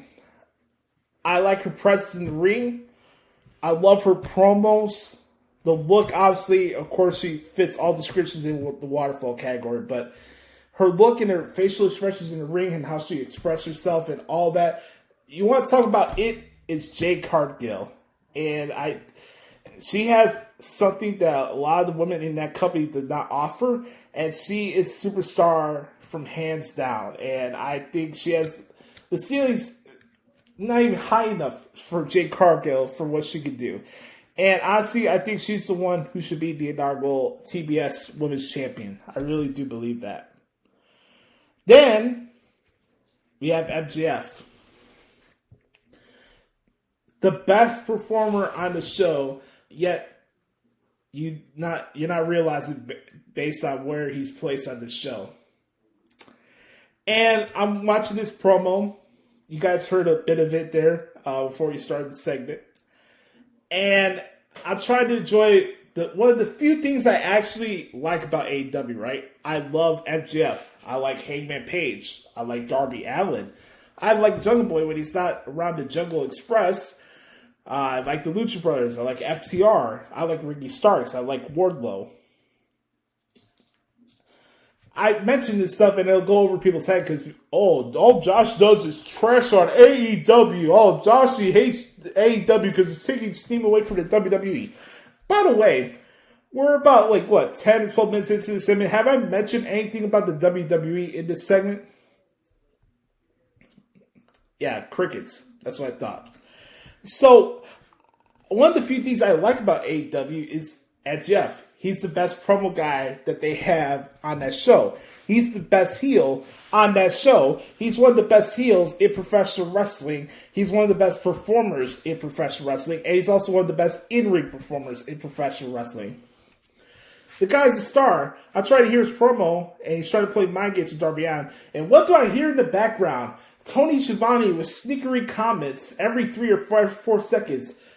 Cut the mic off. You got your top performer on the mic cutting a fucking promo, and you got a fucking sycophant in the background. We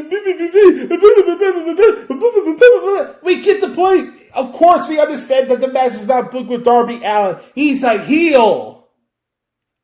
You want to go on that fucking diatribe and soliloquy? Do it after he's done with the promo. All the snickery comments, somebody cut his damn mic off.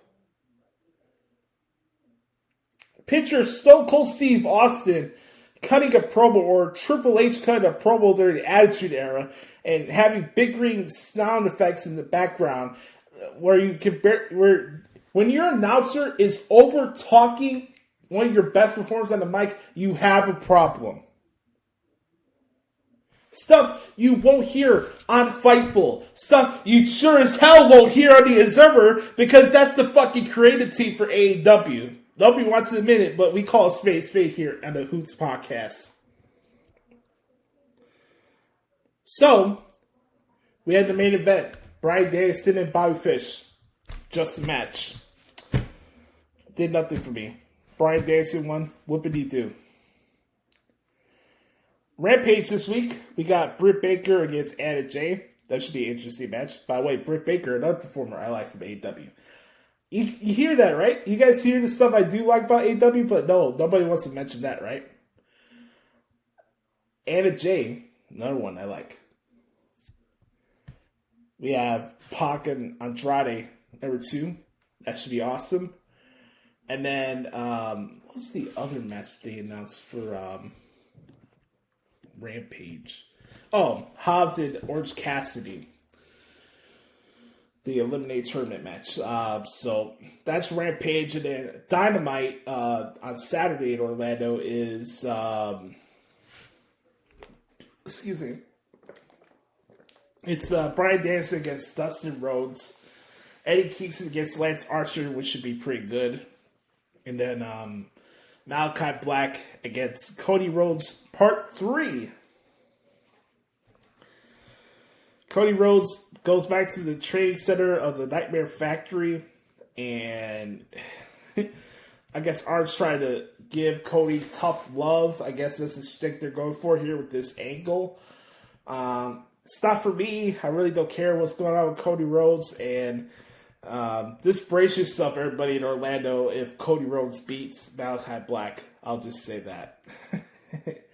So there's your preview for Dynamite and Rampage coming up on Friday and Saturday. So let me get to this.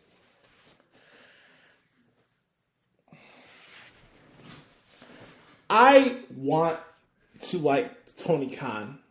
I really do. I really do. I want to. I want, believe it or not, as much as we do this segment and all the stuff in between, I want AEW to succeed. I really do. I want AEW to succeed and be a promotion that doesn't do the stuff that TNA did in the past, or WCW, or etc. I want AEW to be sustainable. But we're not going to get to this point unless the promoter, booker, general manager, whatever position he holds in this company, doesn't get his head out of his ass and stops acting like a fucking mark. What he did on Tuesday,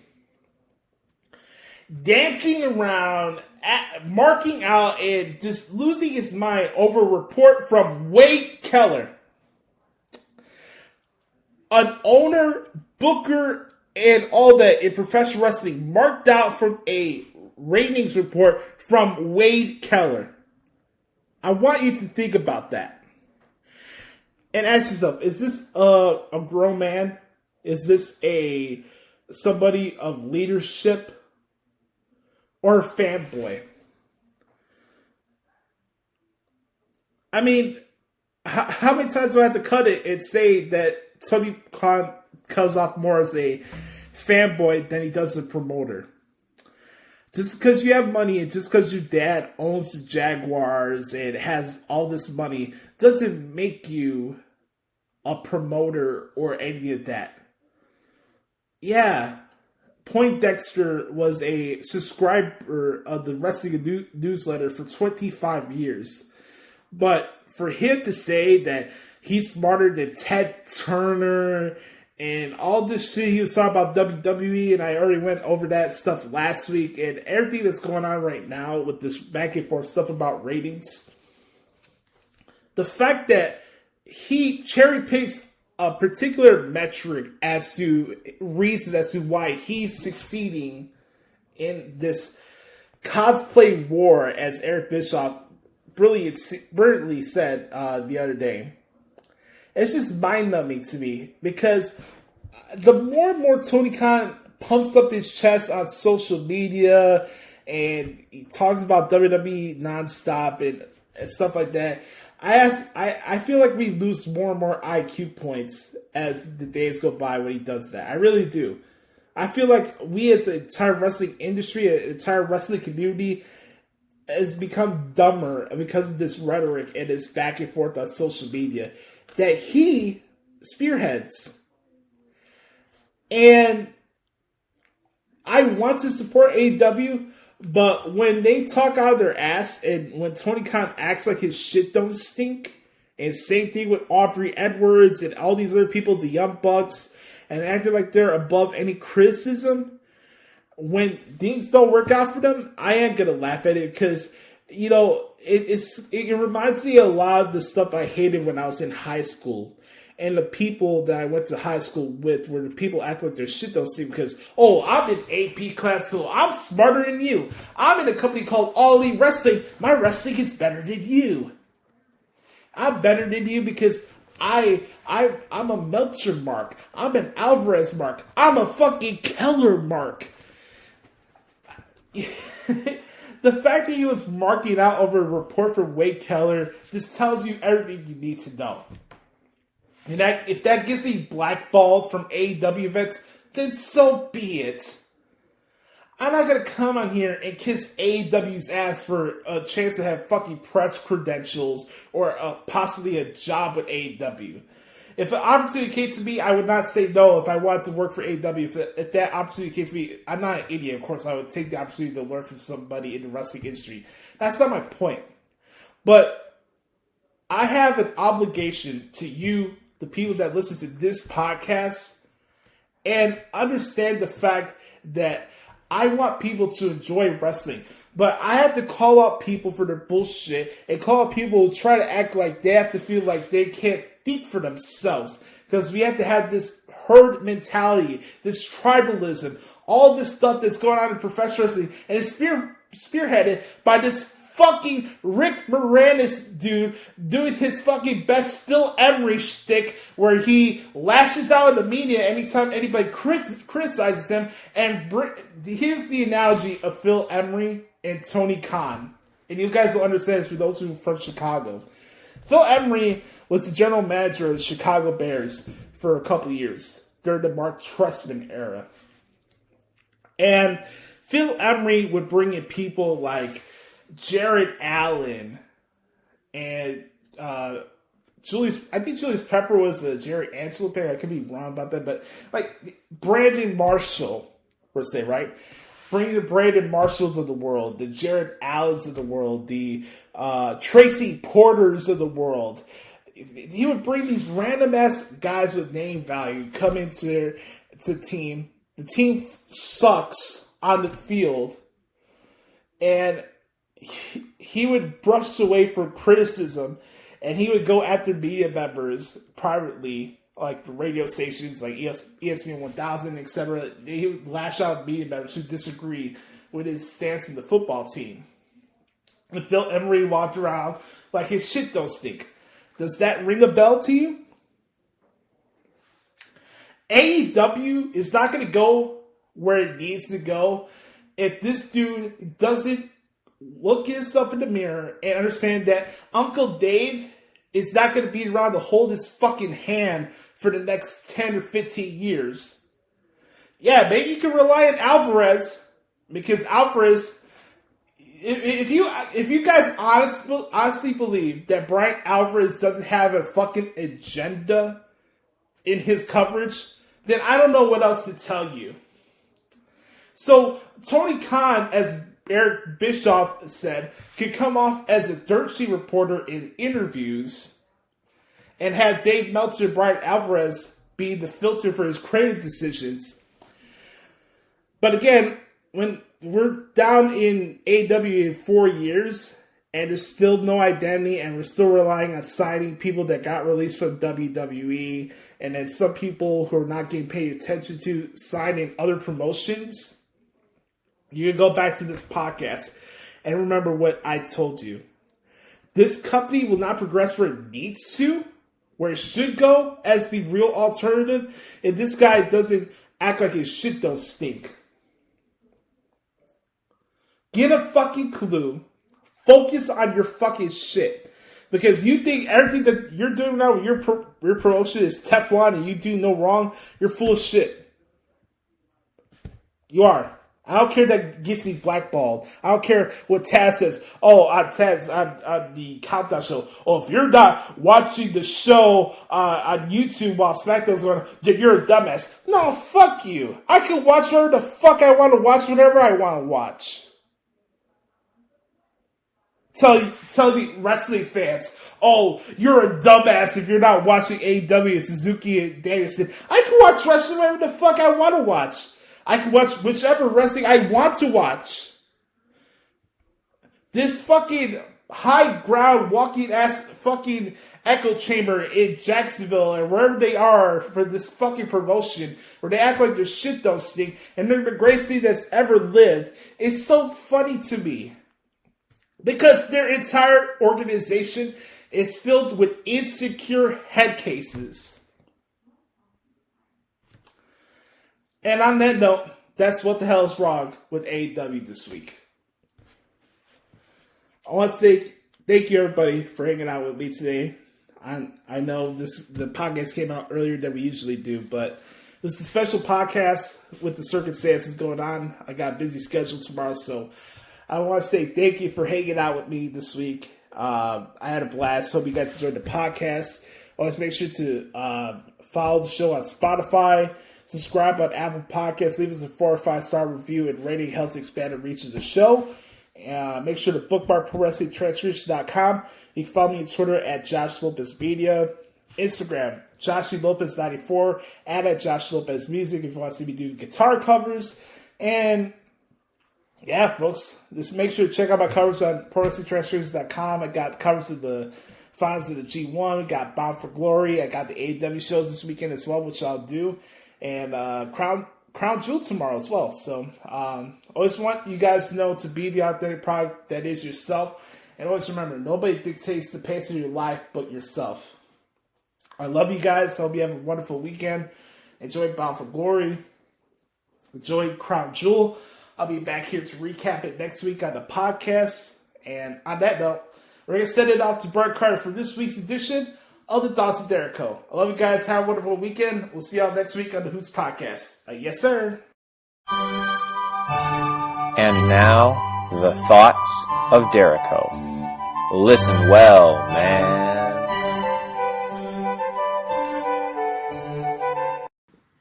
Welcome, welcome, one and all, to the segment that is the ultimate crown jewel of the Hoots podcast. It is the Thoughts of Dericho, featuring the one, the only, Brother Carter. Well, it's Wednesday night, and you know what that means. Or Wednesday afternoon, or Wednesday, whenever you're listening, or Thursday morning, whenever you're listening to this particular podcast. We are recording the Hoots podcast on a Wednesday, And so for the Thoughts of Dericho this week, we're just going to go right into predictions.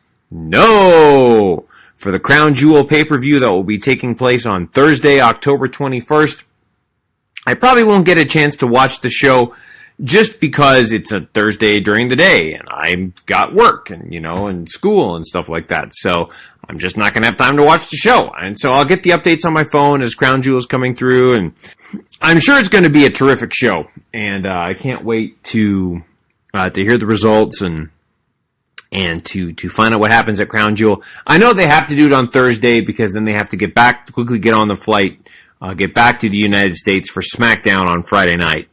So, well, hopefully there won't be any travel issues because I don't know if they can get NXT talent up to SmackDown for the show. So, will be very interesting to see what happens if they, with travel and all that stuff to make sure they get back to the United States in time. Because you travel 24 hours, you get back. Yeah, you could make it. It's probably a 12 p.m. show it's 12 noon show on Thursday. SmackDown will probably start at about 8 p.m. Eastern. You can make it. It'll be tight, but they can make it back as the life of a WWE superstar. But anyways, let's get into the card. Based on what we saw on SmackDown this week and Raw, I'm very excited about the potential matches here. They did a great job setting up all the feuds and stuff, so it's going to be great. So I am reading these in reverse order of the current card, which is listed on WWE.com. And we're starting with the finals of the King of the Ring tournament, Finn Balor versus Xavier Woods. Xavier Woods has been on this crusade to push for being King of the Ring. I'm going to say that Xavier Woods gets the job done and is your new King of the Ring. He's been wanting it for a long time, and I think he'd be a great King of the Ring. It'll be interesting to see as a face being the King of the Ring, but if anybody can pull it off, it is Xavier Woods. So I'm going to say that Xavier Woods is your new King of the Ring. I'd like to actually see him get in a feud with Happy Corbin at some point over King and stuff like that, so that could be kind of cool. The Queen's Crown Tournament Finals, Doudrop versus Zelina Vega in a match that I hope gets more than 4 minutes. I think this could be great. Piper Niven is fantastic. Zelina Vega is fantastic. I'm going to take Zelina Vega to get the win here and be the first ever Queen's Crown. And again, I hope they give them more than 4 minutes. I hope that this is at least a 10, 12-minute match. Because I think both these talents are fantastic. And I'm curious to see what could happen with Zelina Vega going forward. And with Doudrop, too. She's obviously moved on from Eva Marie, or we'll be getting close to that. So I think Zelina Vega is going to get your win and be the first ever Queen's Crown winner. And I think that's going to be a great thing for her. Mansoor taking on Mustafa Ali. They've had kind of a feud on Raw over the last few weeks. I'm going to take Mansoor to get the win. He's big and he's majorly over in Saudi Arabia. So I think Mansoor is going to be able to get the win over Mustafa Ali. This should be a great match. Both of these are incredibly, very, very wonderful talents. Mustafa Ali recently on the bump said that he is the most underutilized talent in all of WWE, and I mean, he possibly so. I mean, Mustafa Ali is a very talented competitor, and this should be a great match with Mansoor. But I'm going to take Mansoor to get the win there. WWE Raw Tag Team Champions RK Bro defending against AJ Styles and Omos. RK Bro retains here. Don't see any reason to do a title match here or a title change here. I think this is going to obviously be a great match. The four of these superstars have great chemistry together, and I think it's going to be a terrific match. But I have the champions, RK Bro, retaining in the match. Edge versus Seth Rollins finally settle their score inside Hell in a Cell. The trilogy of matches, the mic work of these two has been just remarkable as of late. I mean, they're both just... Seth Rollins is a future Hall of Famer, no doubt about it. He is easily one of the top performers in the world right now. And Edge is a Hall of Famer. He's incredible. Edge gets the win here to defeat Seth Rollins and finally get his victory, win the trilogy of matches, kind of win the rubber match there. This is going to be a war. This is going to be terrific. I love that we're getting a Hell in a Cell match, not at the Hell in a Cell pay-per-view. I think it's exactly what this feud needs, and I really think this is going to be just truly remarkable. But I've got Edge winning and finally taking care of his nemesis, Seth Rollins. Goldberg taking on Bobby Lashley in a no-holds-barred match, and a match that I'm not really looking forward to. I love Goldberg. Goldberg is obviously an iconic wrestler. He was incredible in WCW when I was growing up. I got to take Goldberg to get the win here. I don't see a reason for him to lose to Bobby Lashley, especially when we only see Goldberg ever so often, like once, twice a year. So I've got Goldberg winning here, and then we'll see what happens with the Hurt Business back on Raw. But I just hope that this is a somewhat entertaining match and that we somehow are able to get something positive out of Goldberg, because remember what happened the last time we went to Saudi Arabia. It was rough, but hopefully we'll see what happens with Goldberg and Lashley in this one. SmackDown Women's Champion Becky Lynch defending her title versus Bianca Belair and Sasha Banks in a triple threat match. This could steal the show. This could be absolutely incredible. Becky Lynch is all three of these women are three of the best in the world. I know a lot of people think that Sasha Banks is overrated, and I'm one of them, but I also think that Sasha Banks is very talented. I really like Sasha Banks. I do think she is overrated, but I also think she is very talented as well. I'm not suggesting that she's not one of the best female wrestlers in the world, because she is, but I don't think she's as great as everybody gives her credit for, but that's another topic for another time. I've got, this one's tough. This one is tough. I'm gonna say, oh gosh, I'm gonna take Becky Lynch to retain here. If there was a time to do a switch, to put it back on Bianca Belair, this would be the time to do it, because then you could continue programs with them going forward. But I'm gonna say Becky Lynch retains here, and then you can keep building on these feuds back in the United States once the new rosters take effect starting on Friday night. I'm gonna take Becky Lynch to retain here, but this could be interesting. This could be interesting for sure. Big E, WWE Champion Big E defending his title against Drew McIntyre. This should be fantastic too. I've got Big E retaining. No reason to take the title off of him yet. This could be fantastic though. I mean, Big E is doing a great job as WWE Champion, and we know how wonderful Drew McIntyre is. So I've got Big E retaining the WWE Championship. And then finally, Roman, in a match that I've been looking forward to ever since Paul Heyman allied himself with Roman Reigns. We knew this conflict was coming. Universal Champion, the Tribal Chief, Roman Reigns, defending his title against Brock Lesnar. Now, I'm going to say Roman Reigns retains here. I don't see any reason for them to take the title off of Roman Reigns anytime soon. However, don't be surprised if Heyman returns to Brock Lesnar and decides to stab Roman Reigns in the back and run off into the sunset with Brock Lesnar. Now, I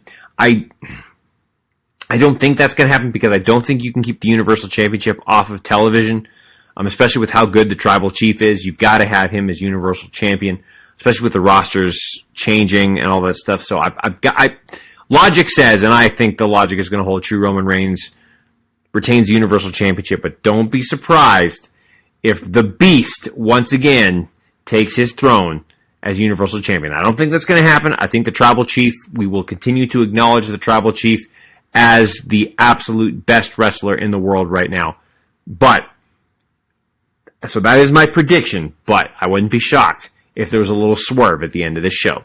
And those are my predictions for Crown Jewel, and that's the end of the Thoughts of Dericho for this week. My final thought for the week is I want to tell you all I've started therapy, and I'm really excited about trying to dive into some of these mental health issues and trying to get better. Like I said, I'm a completely functioning, full functioning adult, and I'm just fine. Like, this is just a couple things to kind of help me understand a little bit better who I am and help me navigate some challenges. So I'll keep you all posted on that. Enjoy Crown Jewel. It's always a pleasure to get to interact with and to share some thoughts to the wonderful audience of the Hoots podcast. And I'm always looking forward to doing this, and I look forward to doing it next week. So enjoy Crown Jewel. We'll talk to you all soon. This has been the Thoughts of Dericho. You're smarter now, man.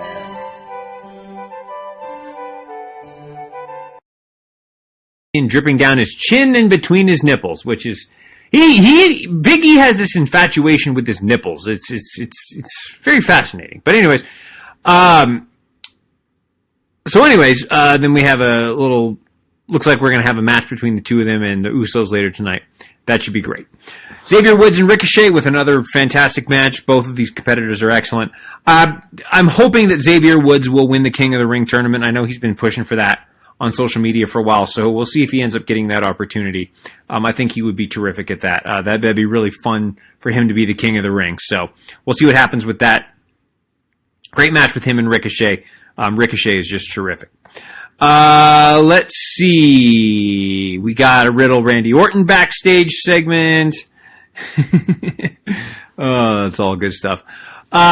The Hurt Business being back, Cedric and Shelton make quick work of Mustafa Ali and Mansoor. They could have a good feud, and I figured that feud was coming with Mustafa Ali and Mansoor. So we'll see what happens with that. That's going to be great. Okay, now here's another match. Dana Brooke versus Shayna Baszler. Now, Shayna Baszler beats Dana Brooke in 1:25, which, now, if you're going to do a short match, this makes sense because Shayna Baszler is a machine. Like, she is a dominant fighting force, and I love that. So now, if you're going to do a short match, that's the one to do. Not the other ones that had, like Zelina Vega and Toni Storm could have got 10 minutes, and it would have been fantastic. And same thing with Carmella and Liv Morgan. That would have been great. So, I don't know. Like, this short match is actually okay, but I don't know. Let's see. Almost defeats Riddle in short time, and then Orton hits the RKO on AJ Styles, considering keeping that feud going, which I think is fine. Bobby Lashley and Goldberg segment. Or would you rather cheer for a guy in cut-off sleeves screaming about murder? Because I think Goldberg a week ago said he was going to murder Bobby Lashley, which I was like, all right, cool. And then we're going to get Goldberg and Bobby Lashley at Crown Jewel. I'm actually not looking forward to that match, if I'm going to be honest. I don't know. I know that Goldberg's got to do his appearances, and they love him. That's going to be fine. I hope it's a great match. I'm not holding my breath, though, for that match, and I'm just ready for that feud to be over so Bobby Lashley can continue kicking ass, doing what she does. Austin Theory gets a win over Jeff Hardy. So there's a lot of really short wrestling matches this week. This match was 2 minutes long. I don't know if there was a match that went over 10 minutes this week. I'm looking at my times here. The Usos and McIntyre went about 15, but the rest of it, not a whole lot of long matches this week. Jinder Mahal beats Kofi Kingston, which I think was interesting. Good match. I'm glad Jinder Mahal's getting some more time. I've always said believe in Jinder, don't hinder Jinder. So Jinder Mahal gets the win, which I think is interesting. Good match between the two of them. I enjoy that.